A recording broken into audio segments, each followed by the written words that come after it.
I have to say that this person has a possibility of having evil intent.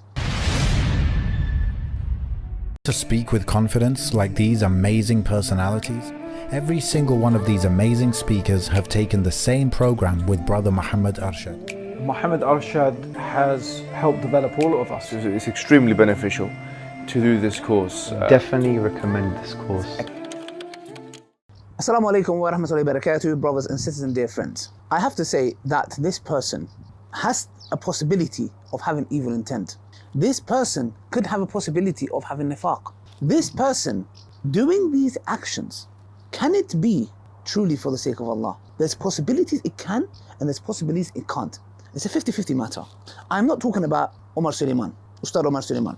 Why am I not talking about him? The reason being is this, brothers and sisters. The person that I'm talking about can be a male or a female, and it can apply to any of us for that matter. I want to make something very clear. As you guys know, yesterday I released a video pertaining to a female speaker called Sister Dunya. I don't really know. I've seen some of her videos. I don't really know nothing of her, neither her ex-husband or ex-husbands or whatever for that matter. The point here is the following. There is a massive growing phenomena of men being attacked verbally, physically. We talk about this day in, day out. I don't regret doing that video.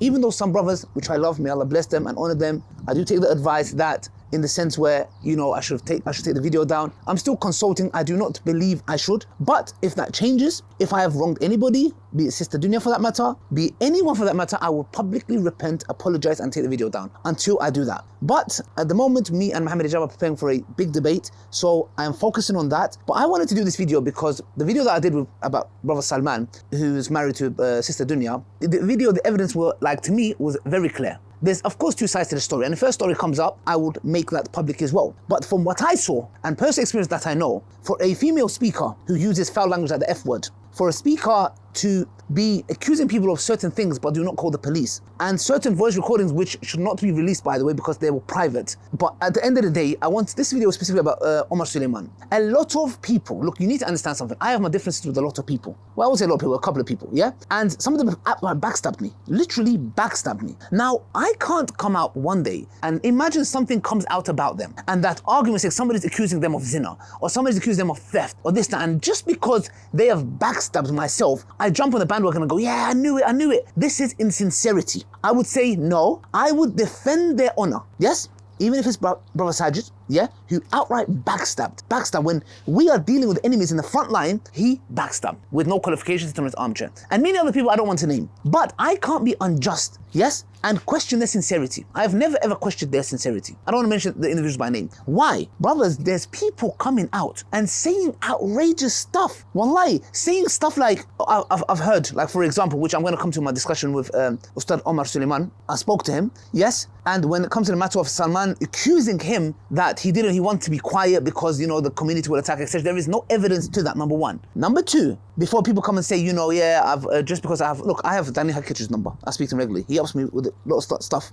I have Omar Suleiman's number. I speak to them, yeah? If it was done against Danny Hakikachu, I would do the same thing. But people are crossing the lines and limits by backbiting and slandering.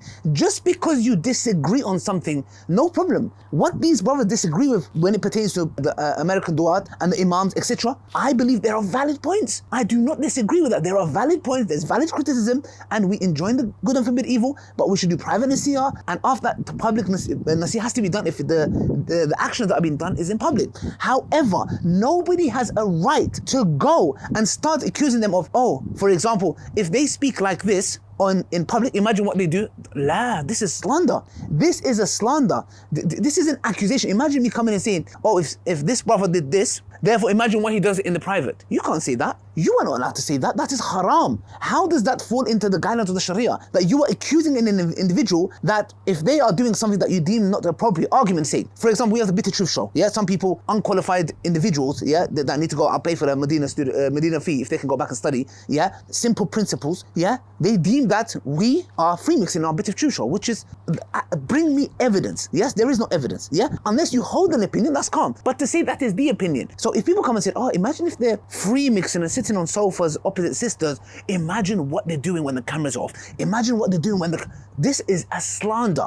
And people are backbiting so casually. Wallahi, the Quran and the Sunnah makes it so clear when it comes to backbiting, how severe it is. Brothers, how do you guys so loosely, your tongues are so loose. Fear Allah, I have my differences with certain individuals. I am very, very, very careful to backbiting, very, very careful. Yes, unless somebody's done something clear-cut of backstabbing, not myself, many individuals, then we will have to say, which is the conditions, that this person is known for this and we have to warn against him. This person is known to doing this. So the point is what? We can criticize and say this is wrong, doing this. For example, unless say like in the masajid, unneeded circumstances, for example, for men and women to sit intermingle, etc. Joking, etc. You know, but the point is what? That to go out and start slandering them, calling them names, and saying, oh, this person does that, this is haram. I spoke to Ustad Omar and he took an oath by Allah, this accusation by Brother Suleiman, that he said, oh, that, you know, if we speak about the sister, the community is going to turn against me. I've seen messages which has shown me, I've seen with my own eyes, that he was there for you, Brother Suleiman,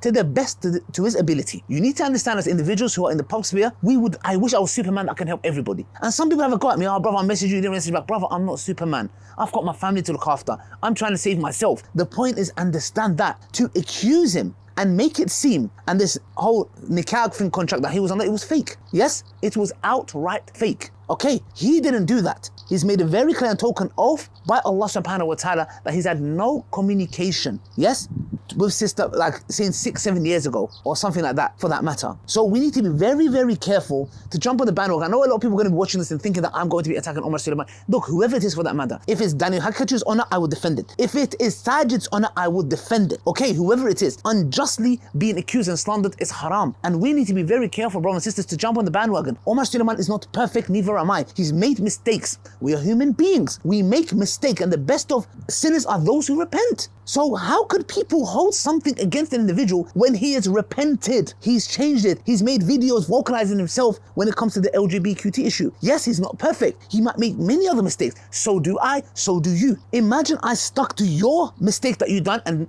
not let go. Wallahi, Allah subhanahu wa ta'ala will punish us severely. I just want to say that. Let's be very, very careful. Wallahi, you can have your differences. You can criticize. You can say this is wrong. Good. Without name calling, without backbiting, without slandering. Can you not do a video refutation? Brothers, this is where's the adab and akhlaq of refuting gone? Where is the manner? Trying to advise privately, it doesn't work, okay, publicly, but in a specific demeanor. I see videos, people are like, wallahi, ajib, weird. You're giving your good deeds to the person you dislike the most. On Yom Qiyamah, would you want to give your good deeds to a person you don't like or to the people that you love? On Yom Qiyamah, you're going to end up giving your good deeds to a person you dislike. Make it make sense to me. That's why myself, I'm very careful, because if I dislike this person for the sake of Allah and they've wronged me, I will abstain from name calling and slandering them. Because why should I give my good deeds to him? Am I mad? Am I crazy? So please, brothers and sisters, when it comes to this, please be very careful with assumptions. And Brother Suleiman, like I said before, you have been wronged, and who has been wronged, I will stand for it. And many, many brothers are going through this. That's the reason I've done that video. Yeah, and I stick by it until I change my mind and, you know, speaking to people of knowledge. And then we're going to see, inshallah, if needed, I will take the video then and do a public apology. But for now, it is a well-needed video. I've had brothers messaging me left, right, center of what they're going through. Left, right, center, wallahi. It's crazy times. Let's be very, very careful to our tongue. The Prophet Muhammad, peace be upon him, said, the one who guarantees what's between his lips and what's between his legs, I give him good news of paradise.